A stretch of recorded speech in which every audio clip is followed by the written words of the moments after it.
শ্ৰদ্ধাৰ কবি শুভন্তী দেউৰীৰ কথাৰে নেদেখা নদীৰ ঘাট। তোমাক কোনোদিন ওচৰৰ পৰা দেখা নাই, তথাপি তুমি মোৰ সপোন।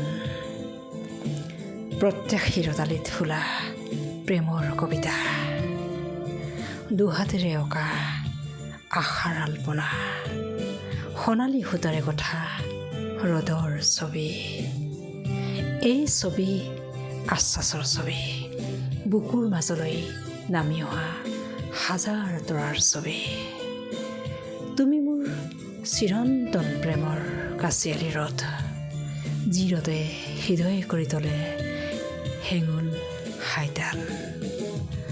মোৰ ঢৌময় বুকুত অনুভূতিৰ ফুল হৈ সদায় ফুলি থকা সপোন সূৰ্যমুখী ফুল। তুমি মোৰ বুকু জুৰি বৈ থকা নেদেখা নদীৰ ঘাট।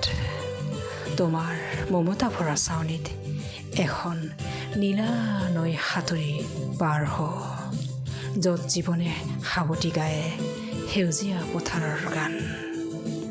বুকুত তেজৰঙা ভাল পোৱা হয় উন্মেষ, শেষ হয় যেন জীৱনৰ কলীয়া মেঘ। তুমি মোৰ বুকু জুৰি বৈ থকা নেদেখা নদীৰ ঘাট।